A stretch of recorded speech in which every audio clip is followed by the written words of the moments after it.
打开牢门，来与老夫1对1的决斗！来呀！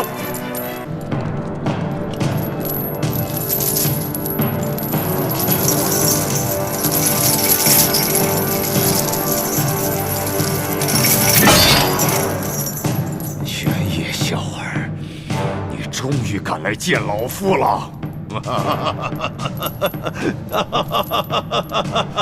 鳌拜，在牢里待了这么多天，想明白了吗？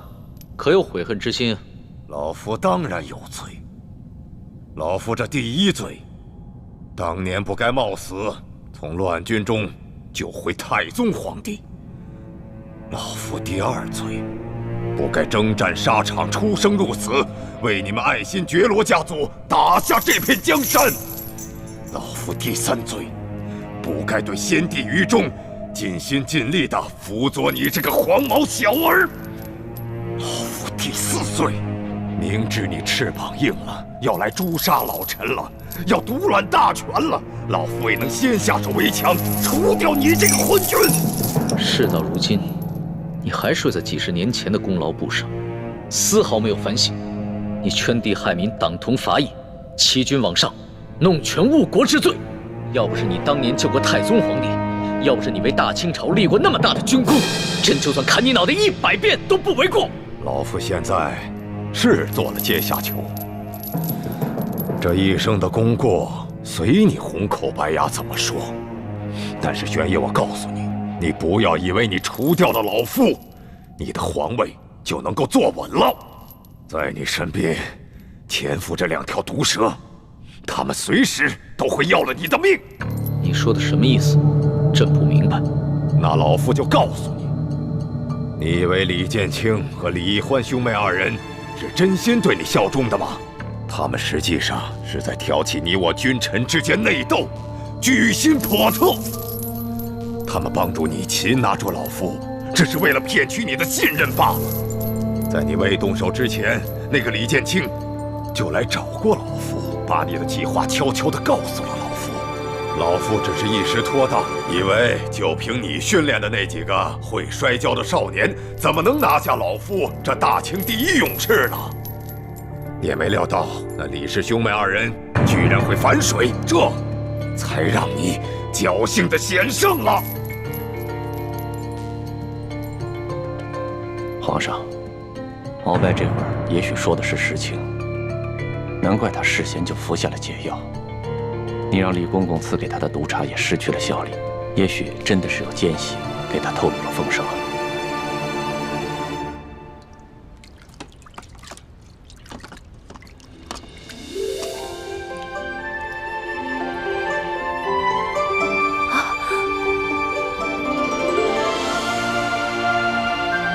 这铜匣果然是真的。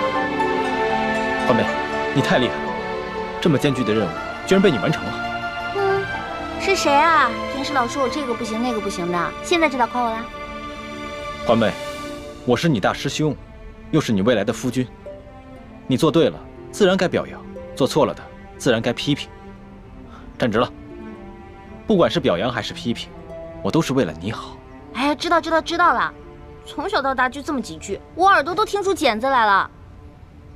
欢妹，我发现进宫以后，你越来越讨厌我了。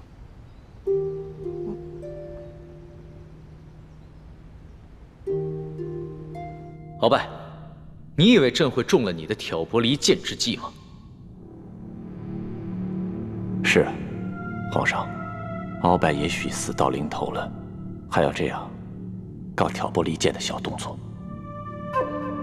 挑拨离间，玄烨，你这个无知的小儿！老夫虽然是你的眼中钉、肉中刺，可老夫是大清的8旗子弟，你我之间的君臣内斗，毁不了大清的根基。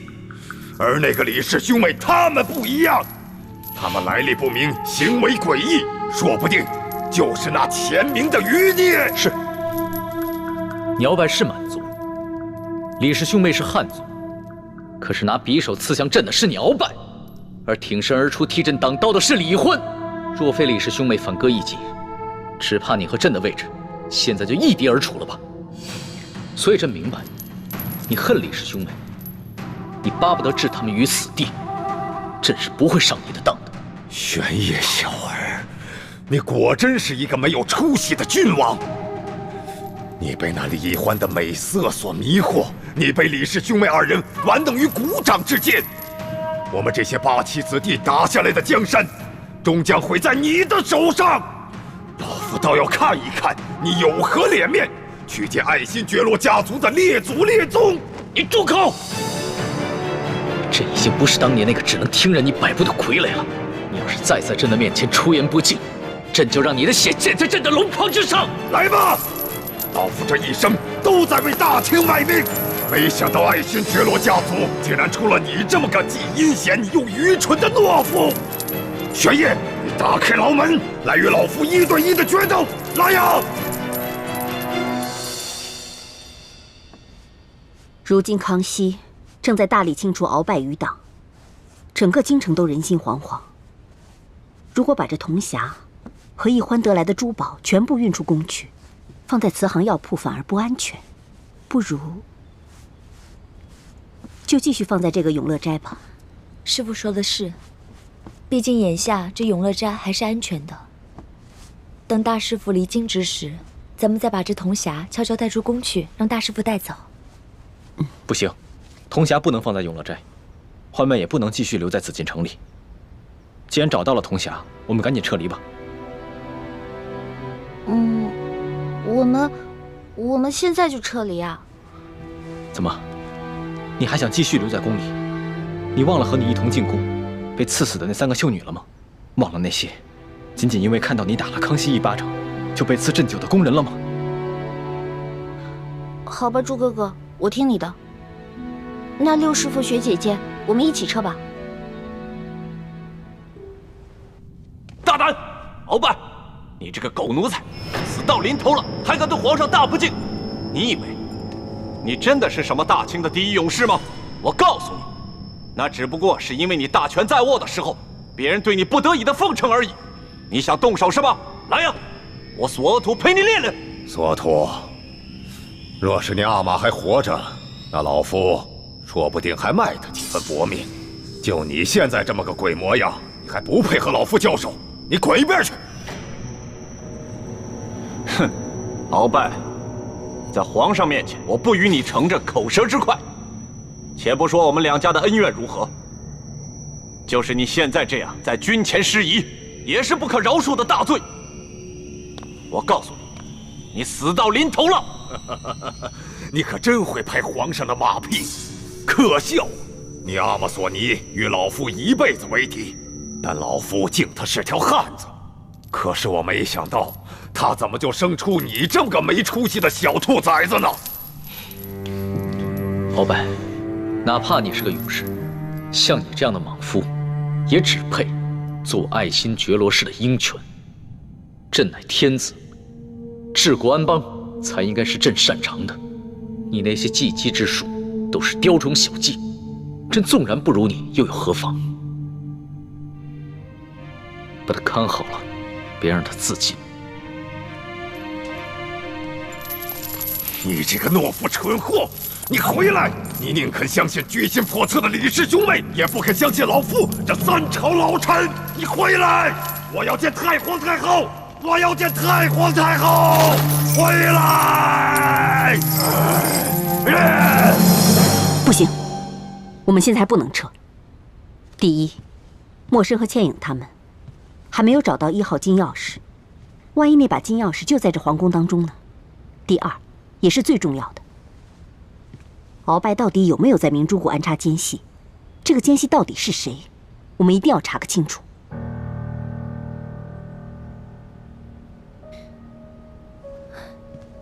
大师兄，要不这样吧，你跟奕欢先撤吧，我和六师傅继续留在宫中，剩下的任务就交给我们吧。哎，不行不行，怎么能把你们2个留在宫里呢？我们要共同进退。太子，如今康熙对你和奕欢极为信任，想要查出明珠谷中的奸细到底是谁，你们比我和倾城的机会大很多。眼下的确还不是撤离的时候。嗯。六师傅，是我思虑不周，我只想着让易欢赶紧离开康熙，以免受他蛊惑。一时情急，居然把查奸细这等大事抛在脑后了。太子，你平常行事的确很冷静，但是有些事情牵扯到易欢的时候，就很容易冲动。义父，你还是尽快跟叔父相认吧。说不定叔父知道，鳌拜潜藏在明珠谷的奸细是谁。也只好如此了。不过，不管结果如何，这件事情，你都不要告诉易欢，更不要告诉倾城，还有你六师傅。义父，其实倾城和六师傅跟易欢真的不一样，他们的嘴巴都很紧。我不是不信任你六师傅，只是我身为大明义士联盟的盟主，却有一个在清廷皇宫任大内总管的亲弟弟。这件事情如果传了出去，我又有何面目去见联盟的同仁呢？徒儿明白了。但愿叔父顾念骨肉亲情，能投靠咱们联盟，做咱们的内应。我总是觉得有点不太可能。但愿吧。但愿我李氏的列祖列宗能够庇佑，保佑我这个弟弟能够弃暗投明。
传家，你现在吹的是什么曲子啊？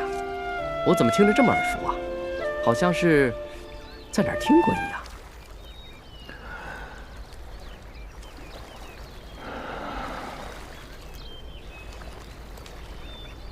这个曲子是我家乡的小调，名字叫做《忆亲人》。忆亲人？我只是觉得这个曲子这个旋律有点耳熟，什么名字我倒是记不得。这首曲子是我老爹在世的时候最喜欢吹的，我的弟弟也特别爱听。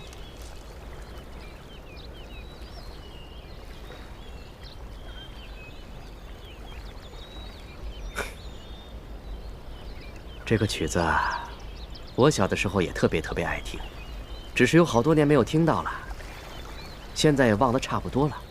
真没想到今儿在这儿听到了。客官莫非也是陕西榆林人士？没错。那你可记得皂角村中有一户姓李的农家，那户人家有一对孪生兄弟，哥哥叫李德禄，弟弟叫李德福。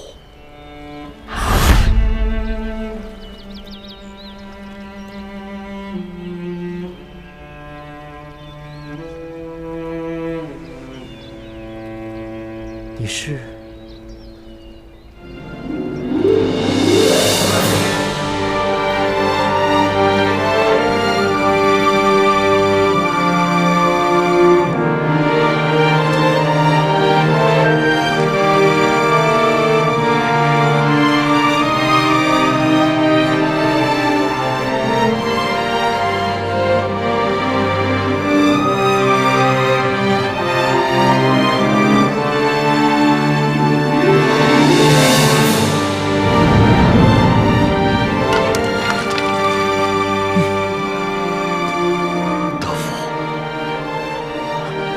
是你的哥哥吗？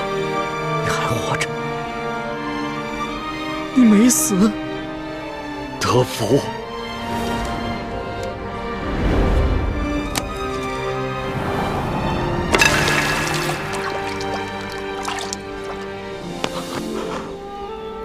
德福，真没想到，哥哥在有生之年还能再见到你。我原本以为你早就不在人世了。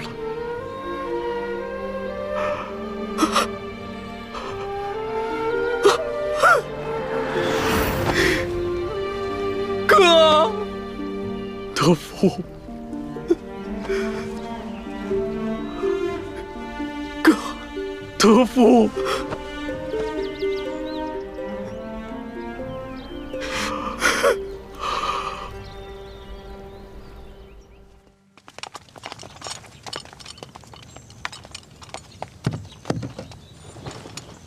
哎，是树姑娘。索大人，什么事儿这么着急啊？我告诉你啊，我在这鳌拜府当中又发现了一间小小的密室，这大不完的解药说不定就藏在里面。可是这些工匠呢，笨手笨脚的，打不开那个机关。我想这怎么办呢？我想来想去，就想到了石树姑娘你。我也不知道能不能打开，但是我去试试吧。哎呀，太好了，快请吧，走。大哥可成家了，嫂子可贤惠，有几个子女？成家了，有3个孩子，2儿1女。至于你嫂子，她早已不在人世了。是啊，这世道原本就不太平，又有几家人能够骨肉相守的？大哥即便如此不幸，也比小弟强多了。当年你引开追兵之后，我就一个人在外四处流浪，到处打听你的下落。后来多尔衮把我抢了去，在他府上做了奴才。几年之后，他见我做事机灵，就把我净了身，送到皇太极身边伺候。那时候，我本已有了心仪的姑娘，却被迫做了这不男不女的太监。小弟啊，这么多年你受苦了。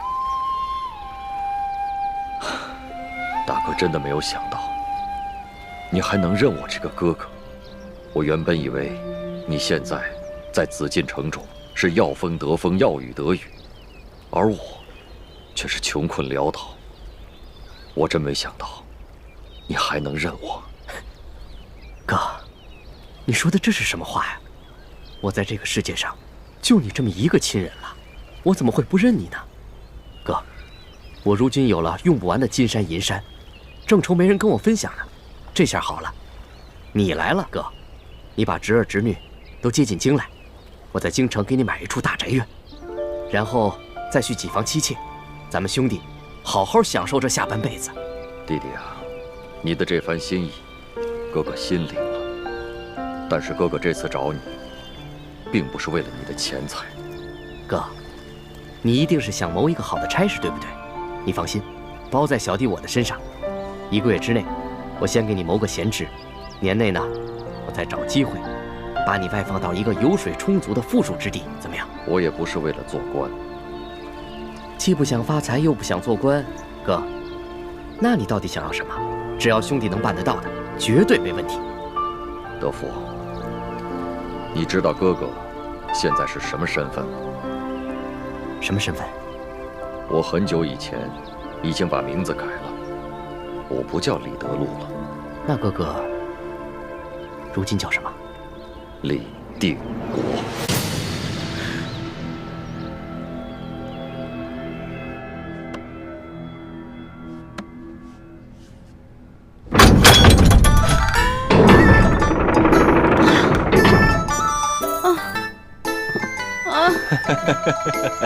累死我了！哎呀，世树姑娘，真是辛苦你了啊！索大人吃。好好，我查看去。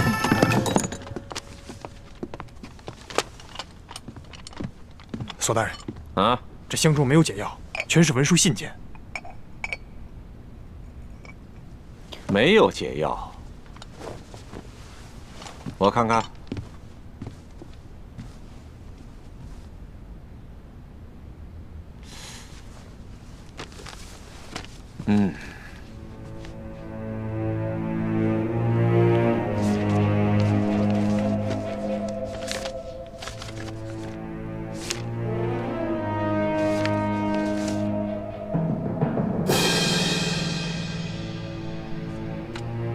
纳赛，在。把这2个箱子给我封起来，抬进宫去，呈给皇上。德福，你可愿意跟哥哥一起共干一番大事业，光复我大明王朝？德福，你倒是说话呀！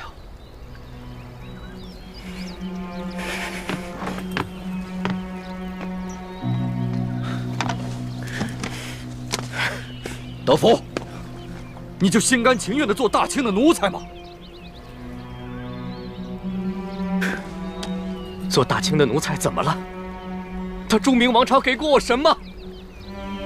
杀死了我的爹娘，饿死了一整村子的人，害得我们骨肉分离，逼得我走投无路，只能在死尸堆里面抛尸的。后来还被迫做了这不男不女的太监。我辛辛苦苦了30多年，我苦熬了30多年，如今你却让我为忠实的后人去冒杀头的危险。德福，你听我说。我不听。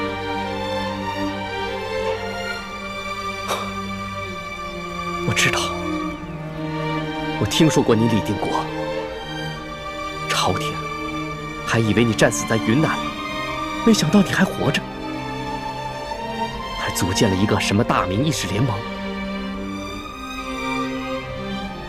道不同不相为谋，你我都不必妄想劝动对方。我只有一句话：你若做回李德禄，那你还是我大哥，我愿与你共享荣华富贵。但你若坚持做你的李定国，那你我就当彼此早在40年前都死了吧。弟弟。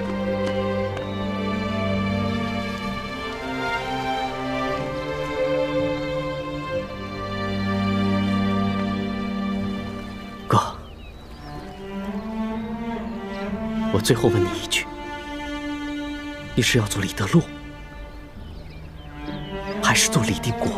我李定国，生是大明的人，死是大明的鬼。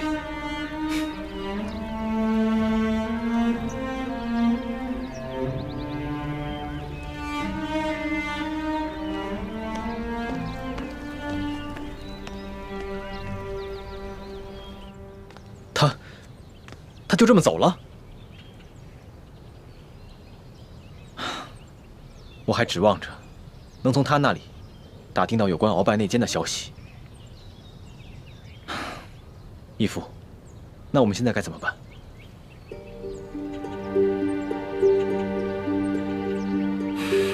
既然他贪图荣华富贵，敢为大清走狗，那我就当他40年前就已经死了。现在的他，就只是大内总管李德福，不再是我的弟弟。你们以后行事，一切以我联盟利益为重，切不要顾及我和他的兄弟之情。他中了鳌拜的大补丸之毒，现如今，鳌拜被关进了天牢。若没有康熙的手令，谁也不能见他。鳌拜没有办法把美月大补丸之毒的解药给他。义父，你看，我是否要把彻底解除大补丸之毒的解药给他呢？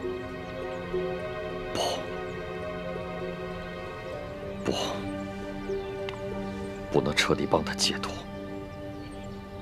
你在宫中多次试探他，以他的心机，这次我跟他相认，他多半会怀疑到你。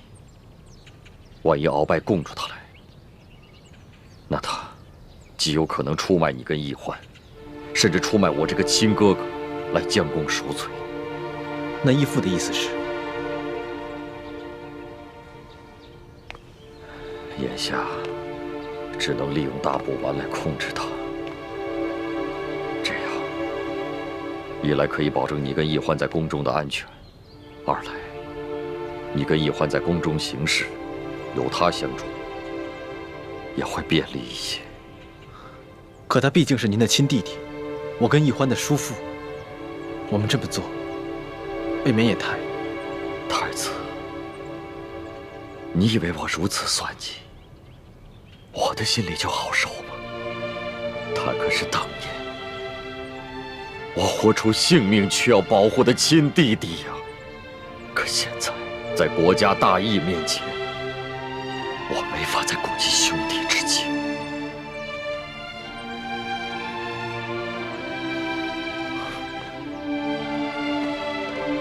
朱慈轩，代表朱氏所有人和逝去的列祖列宗，多谢晋王大义。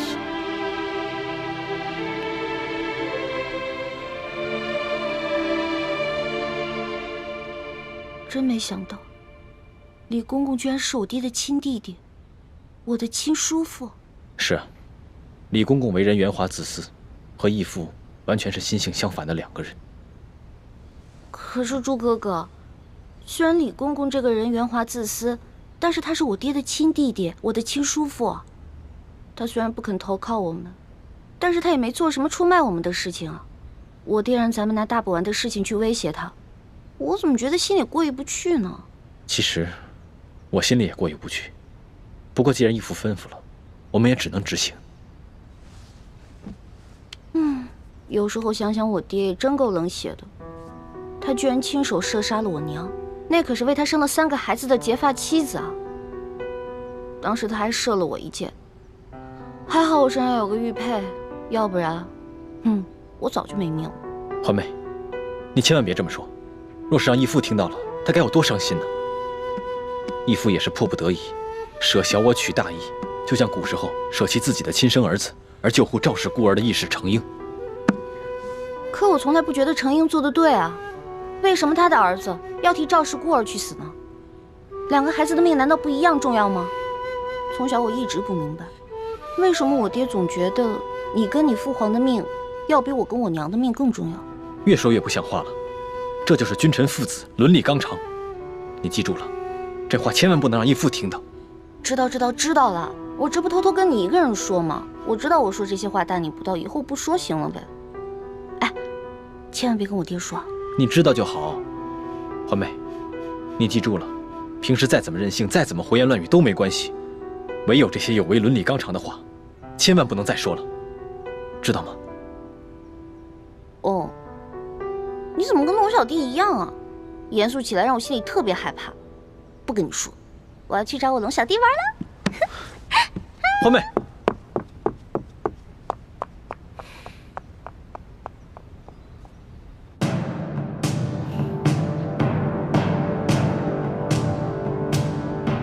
你们都先退下，朕想静一静。这。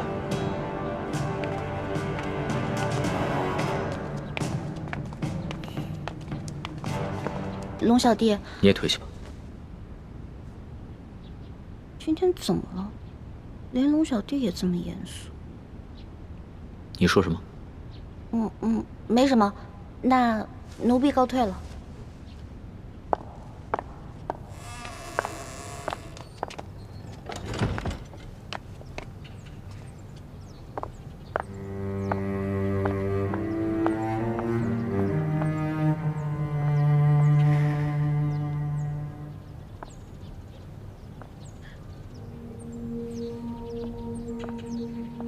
叔父在这宫里熬了30多年，才换来看似风光的荣华富贵。而我爹，他为了光复朱明王朝，不惜杀妻灭女，戎马一生。我这一生啊，可不能像这兄弟2个一样。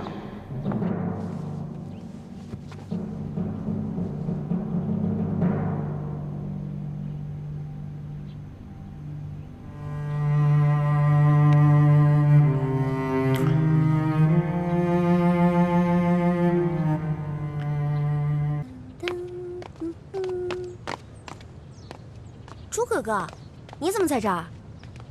我在等你回来。你走以后，我心里总是不安宁，老想着我刚才是不是把话说重了，让你不开心了。对啊，我就是不开心了。我逗你的，我哪有那么小心眼儿啊？一件事情放在心里憋那么久。你没生气就好。刚才我忘了问你了，今日在敖府可有什么发现？也没什么，不过发现了2箱信件，是鳌拜跟大臣们的往来信件。鳌拜跟大臣的往来信件？嗯。有没有呈给康熙？这个索额图一看到吧，重视的不得了，马上把信件抬到了御书房，交给了龙小弟。啊，这个龙小弟一看到信件以后，那个脸色就跟你刚才一模一样，严肃的不得了，让人害怕。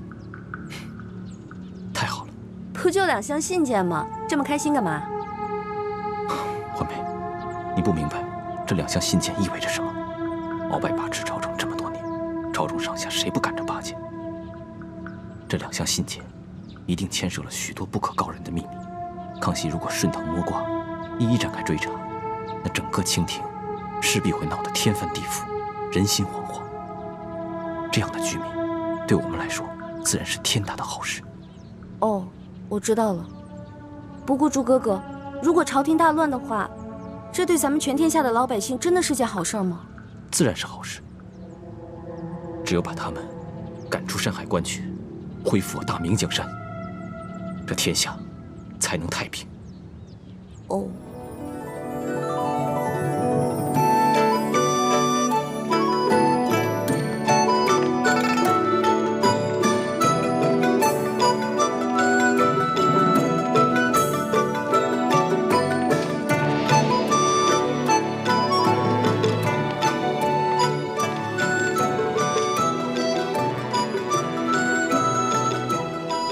难道这是一出鸿门宴？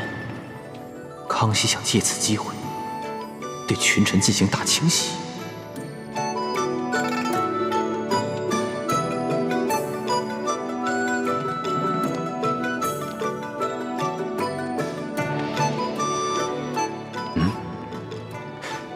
这个御花园中必定埋伏了大量的兵士，我怎么没有听到半点异常响动？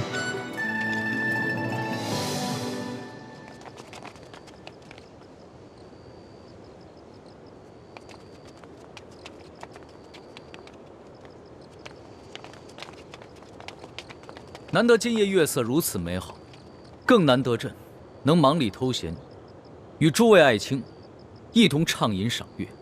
诸位爱卿，一同陪朕共饮一杯吧。谢皇上恩典。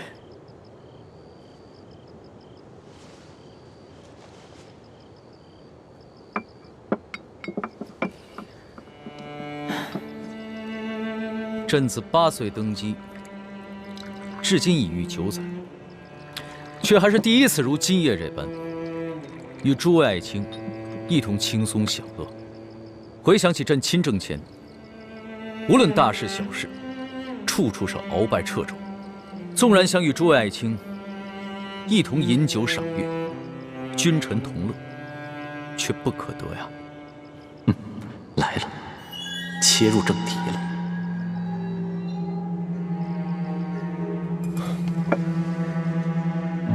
皇上，奴才恭贺皇上，铲除权奸，重振朝纲。奴才恭贺皇上，皇上万岁万岁万万岁！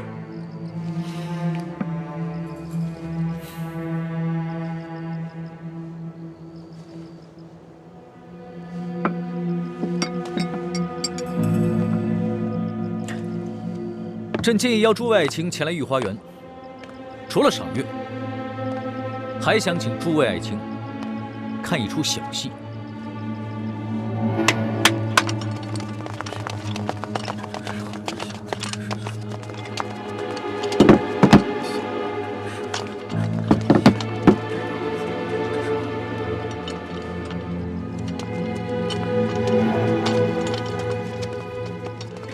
这2个箱子是朕从鳌拜府上的一个密室中搜得。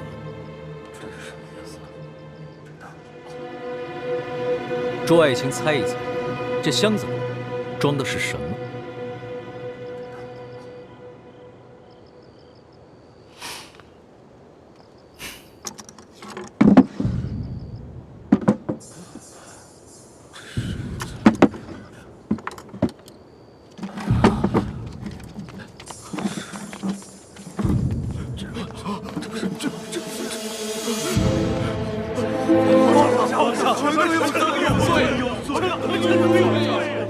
诸位爱卿，这是做什么？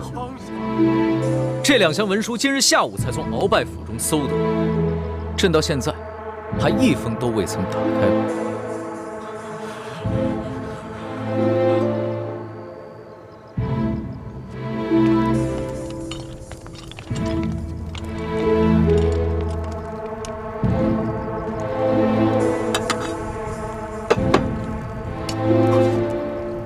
这壶里装的是桐油，他想做什么？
朕就跟诸位说几句交心提己的话，这些话不适合在朝堂之上说，只适合在这儿对着清风明月说。臣等恭恭敬圣谕。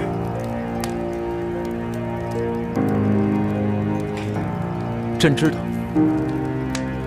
在今夜之前，在诸位心中都一直有爱新觉罗有朕，但更有鳌拜。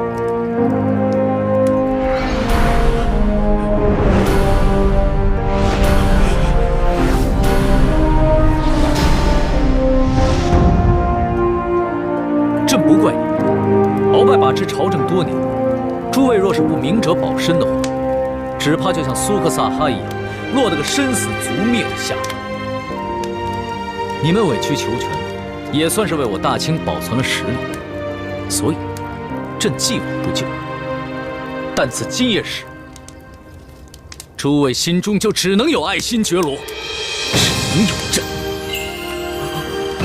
皇上圣明，皇上万岁万岁万万岁！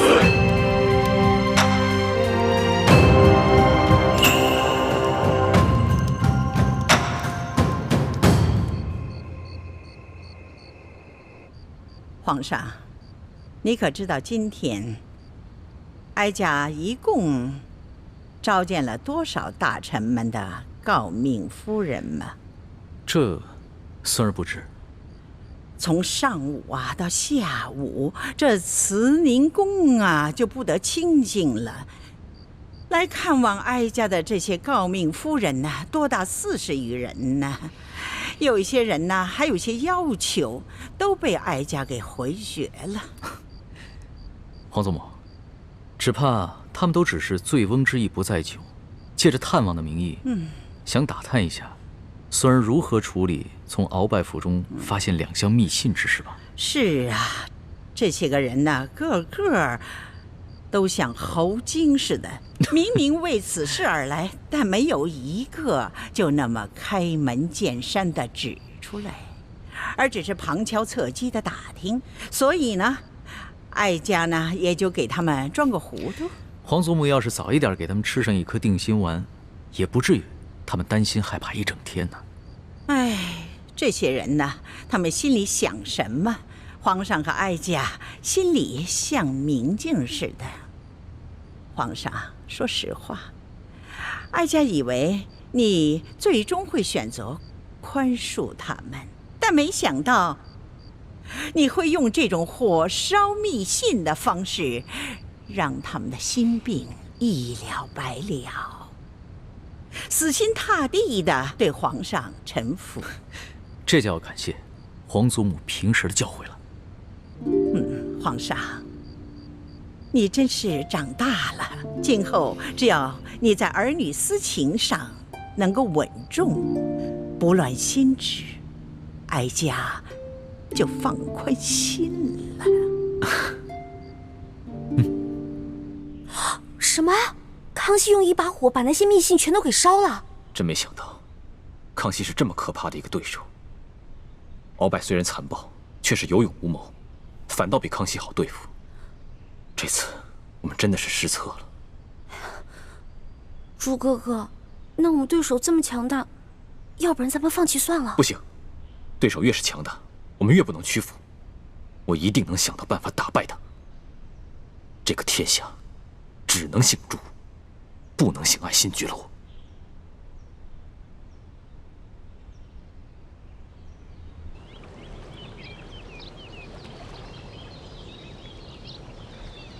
玄烨，你个无知小儿！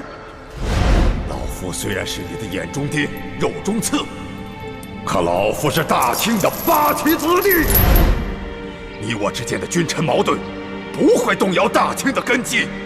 而那个李氏兄妹，他们不一样，他们来历不明，行为诡异，说不定就是那反清联盟的余孽。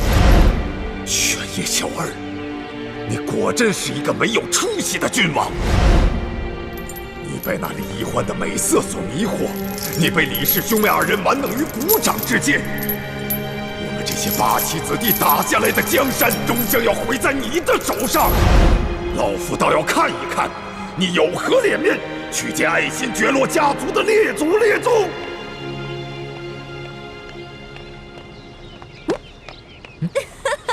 我在这儿呢。蓝小弟，你干嘛呢？一个人看着前面发呆？朕就是想起来那一日探监，鳌拜所说的话。鳌拜说什么了？他说啊，其实早在朕行动之前，他就已经知晓了朕的计划。有人向他泄了密。泄密？谁会跟他泄密啊？他说这个人就是你哥哥。怎么可能啊！鳌拜这个人啊，这个时候还不忘挑拨离间，真讨厌。龙小弟，你不会上他的当信了吧？朕有那么笨吗？那就好。我呀，本来是鳌拜精心安插的一颗棋子，他一边用大补丸威胁我，一边又假惺惺的让我做他的干女儿，软硬兼施。所以啊，他万万没有想到，到最后我会帮你一起对付他。他心里啊，肯定恨透我了。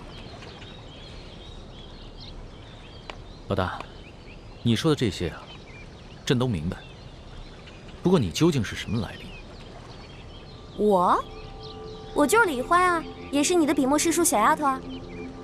你知道朕问的是什么？朕想知道的是，你和你哥哥究竟是何方人士？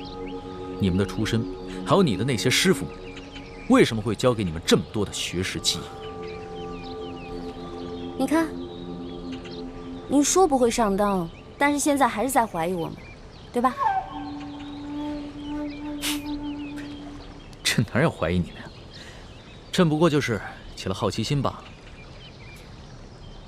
龙小弟啊，你不知道，我们这些跑江湖的呢，有跑江湖的规矩，尤其是我那些师傅们，都是不愿意做官的隐士。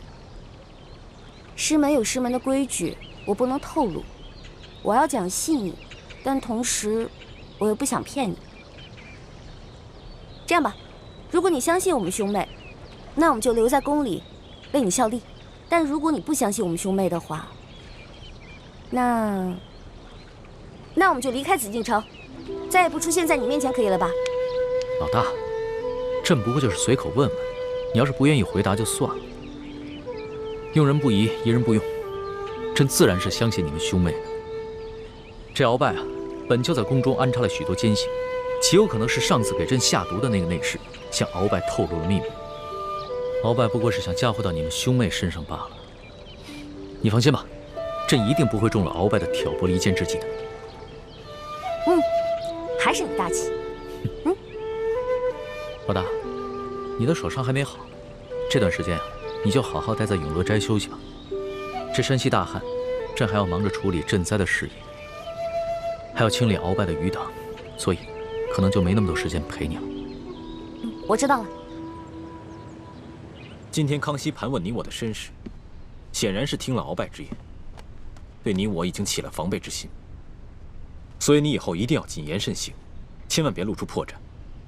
你不要幼稚地认为他真的会把你当成是老大，当成是朋友。可是龙小弟他说了，疑人不用，用人不疑，他是相信我们兄妹的。这话也就只有你会信。康熙8岁登基，在这风云诡谲的皇宫当中能够顺利长大，如今又不动声色地收拾了鳌拜，他的城府之深，远非你我可以想象。他对你我好，就像我们对他好一样，不过是为了利用而已。小师妹，大师兄说的对啊，虽然你是冰雪聪明的孩子，可是也太容易轻信别人了。你忘了康熙以前是怎么骗你的？徐姐姐，没想到他身为皇上，居然撒那么荒唐的谎。皇帝就不会撒谎了吗？皇帝是全天下最会撒谎的人，否则如何骗得所有人都臣服于他呢？龙小弟，你对我真的也只有谎言和利用吗？索图，臣在。奕欢不肯告诉朕他的来历，你怎么看？回皇上的话，像奴才和明珠这样的大臣府中，都养着一些幕僚人士，其中也不乏有一些江湖上的能人异士。这些人从来对师承来历不肯明言，显得高深莫测。这可能也是他们江湖人士的一种潜在的规矩吧。奴才也从来都很少刨根问底，只是择其长处而用之，择其短处而易之。你说的有道理。正所谓英雄不问出处，全看用人之主如何驾驭。是啊，皇上，您说的是。奕欢能坦然直言，也总好过他编一些谎话来骗朕，对吧？是啊，皇上，奴才以为这鳌拜所说的话，用意都是挑拨离间。李氏兄妹是否有异心，那日久自可见人心。以皇上您的圣明，那是一定会察觉得到的。而且奴才也会悄悄地在暗中注意着他们。好。对了，鳌拜所言，只能你与朕二人知晓，切不可外泄，尤其不能让太皇太后知道了，更不能让李氏兄妹察觉，明白吗？这，奴才明白。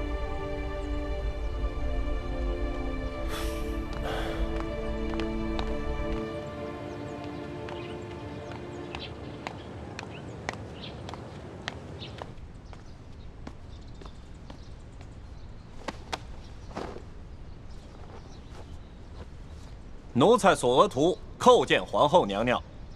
索大人不必多礼，平身吧。谢皇后娘娘。你们都下去吧。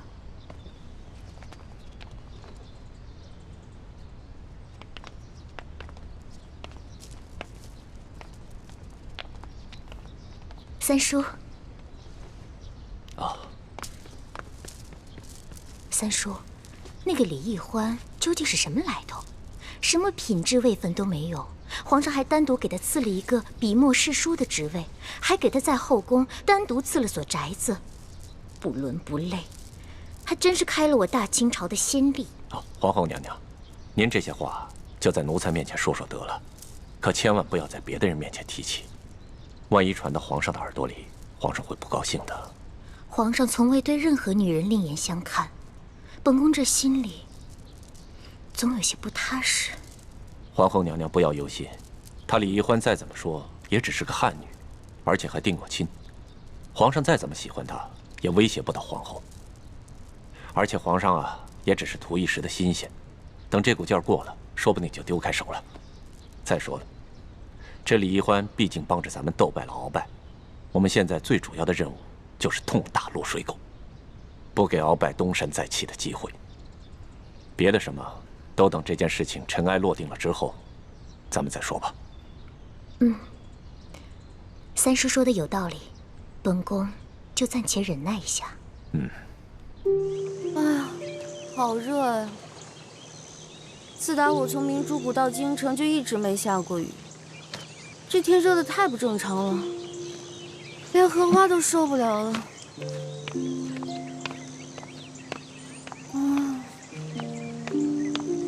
诗书姑娘，原来你在这儿啊！皇上啊，宣你去用膳呢。最近山西直隶两省大旱，后宫已经多日不沾婚了。皇上为了潜心祈雨，也好久没有开荤了，让我去用膳。难道皇上准备了什么好吃的，叫我悄悄过去打牙祭？诗书姑娘，这可是连皇后都没有得到过的恩宠，看来皇上对你还真是与众不同。谢谢李公公，让我去吃好吃的了。快去快去！小丫头，你别得意，当初中堂大人可比你还受宠，到如今还不是在天牢中等死吗？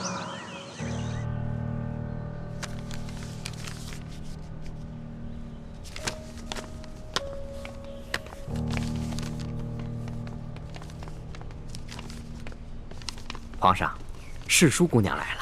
皇上，奴婢给皇上请安了。这些天是不是馋坏了？过来吧，看朕给你准备什么好吃的。哇，烤鸭！哇，哈喇子都快流下来了。刚刚看你行礼的时候还学得中规中矩的，一见到吃的就原形毕露了。切，民以食为天呢。皇上前段时间下旨，这后宫啊，除了太皇太后还有几位老太妃以外，其他人饮食都要撤去金银器皿，直到上天垂怜降下甘霖。可是这是怎么回事啊？我们一个个饿得眼睛都发绿了，皇上你倒好，独占一只烤鸭备着我们吃。这不是有好吃的就叫你过来了吗？看看都有事。哎，这除了烤鸭以外，你吃的跟我们都一样啊？怎么，在你心中，朕就只能是一个口是心非、不能以身作则的昏君呢？你看，你看，我什么时候这么说的？我才没有那么说呢。这山西直隶等省接连大旱，饥民遍地，朕也有言在先，天子要与庶民一样，同甘共苦，所以朕只有这些清粥小菜了。世淑姑娘，您这几日在永乐斋养伤不知道，皇上啊，其实跟大家一样，素衣素食的。太皇太后啊，实在看不下去了，就下了一道懿旨，今天给皇上加了一道菜。这不仅是太皇太后的懿旨，也是太皇太后对朕这个孙儿的一片慈爱之心。朕不忍负了他老人家之意，也不愿意违背自己祈雨的诚心。朕第一次见你的时候，你就特别爱吃烤鸭，所以就特意把你叫过来，让你替朕把这盘烤鸭吃了。皇上，你都瘦了。你的注意力终于从这烤鸭身上转移到朕身上了，能不能别取笑人家呀？那朕瘦了，你心疼吗？心疼。皇上是龙嘛，饿坏了龙体，那还得了啊？现在没有外人在，朕更喜欢听你叫朕龙小弟。龙小弟，不然咱们俩把这盘烤鸭一人一半给吃了吧？那可不行，朕是在神灵面前发过誓的，要一直戒食荤腥，直到天降甘霖。朕可不能违背誓言，欺瞒神灵啊！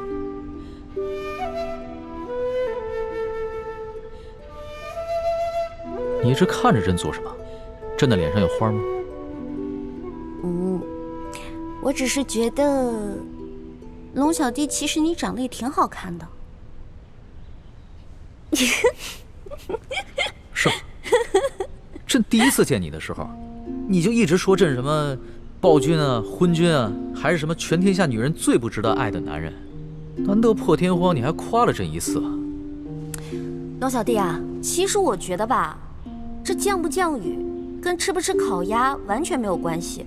我也不是特别相信神灵，可是我跟你是结拜兄弟，那就要同甘共苦。既然你不吃烤鸭，那我也不吃，我跟你一起守信，对神灵的誓言。真不吃？当然了，这么看不起我呀？你以为我就是个贪吃的小馋猫吗？好好好，是小弟小看了老大了。那老大就陪着小弟一起吃这些清粥小菜吧。不过我得把这盘烤鸭搬远一点，要不然我看着心里太痒痒了。龙小弟啊，你说现在山西干旱是最严重的，咱们在这儿节衣缩食的也没什么用吧？所以啊，朕已经命了山西巡抚刘德昭建驿馆安顿灾民，开官仓赈灾。朝廷呢也拨了一些赈灾银两，还令地方官每隔10里打一口深井，帮灾民抗旱。记得我12岁那年，家乡闹旱，也是到了秋天颗粒无收。我呢就跟着乡亲们去挖野菜吃，那种挨饿的滋味我一辈子都不会忘，太难受了。你说的那次灾情啊，朕也记得。但这次的灾情比那次更为严重，所以，朕除了做一些应对的赈灾措施以外，还每天晚上亲手抄佛经，祈求天降甘霖。抄写佛经，皇上，我现在手已经好的差不多了，今天晚上我陪你一起抄佛经吧。好，吃吧。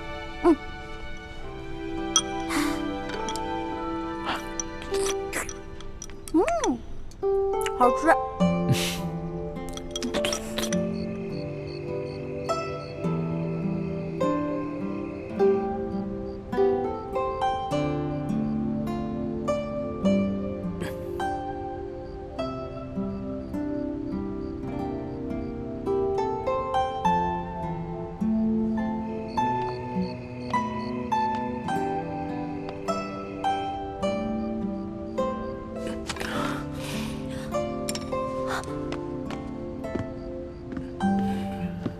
龙小弟，龙小弟，你怎么了？来人啊！来人！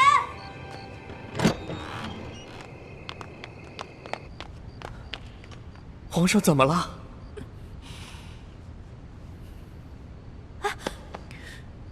这手怎么了？皇上，您可要保重龙体呀！世淑姑娘，您快劝劝皇上吧。皇上他说，天下大旱，这都是他的过错，他要责罚自己。您看他抄的这些佛经，那都用的不是墨，都是用自己的龙血呀。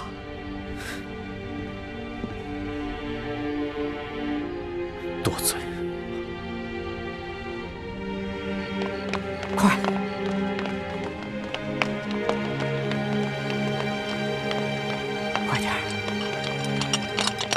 李公公，李太医，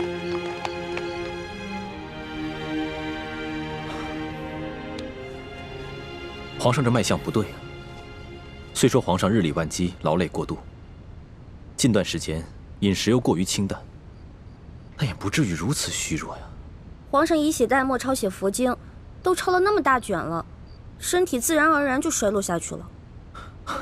原来是这样，皇上千万要保重龙体。微臣先给皇上开几副补气养血的方子，皇上自己也得多注意，要多进饮食，多休息。这时候谁劝都没用，除非老天爷降雨了。好了，朕没事了。这件事情一定要守口如瓶，千万不能让太皇太后知道。皇上，我收回之前的话，您是一个好皇帝。李太医，你赶紧去给皇上煎药吧。微臣告退。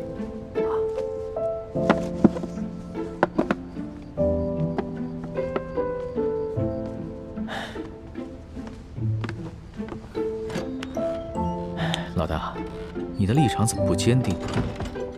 不过就是刺了个血，写个经，你就说我是好皇帝了？要怎么样当一个好皇帝啊？是这个世界上最深奥的一门学问。哪有那么简单呀？虽然不懂什么为君之道，但是我知道你正在努力的当一个好皇帝，这就够了。有心无力，那也不算是好皇帝。好了，朕得接着努力写血经了。哎呀，行了，你呀，好生在这歇着吧。我们是不是结拜兄弟？有福同享，有难同当。你不行了，我上。虽然我的血没有你的龙血那么珍贵吧，但是我的心跟你一样虔诚。好，只要心一样诚，你的血和朕的血一样珍贵。咱们俩联手书写血经，一定会感动上苍的。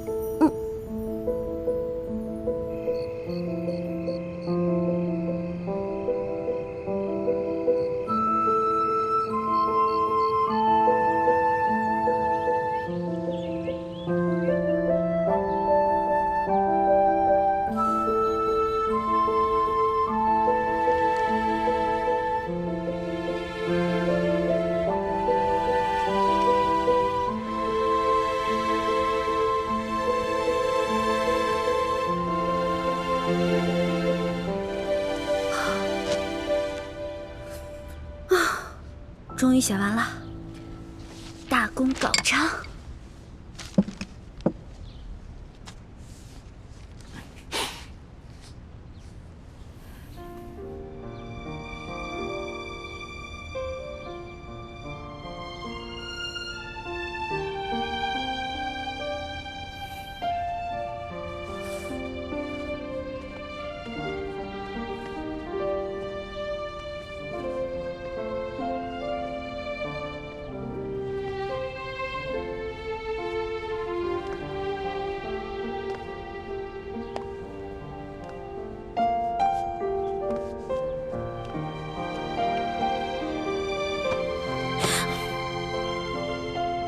老大，焕儿，龙小弟，你看，我用血抄的，全都抄完了。你要怎么奖励我啊？朕把自己赏给你，好不好？你看你又在乱说话了。我们现在是在祈雨，神灵看到这样，该觉得你不诚心了。那就看看你抄的佛经吧。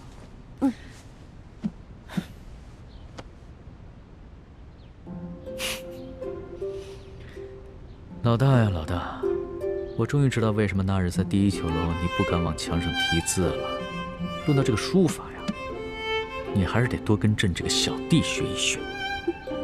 当然了，你是皇上，你字写不好多丢人啊！我不一样啊，我的字又没有人收藏，又不用去卖钱，写不好没关系，而且神灵也不会这么挑剔的。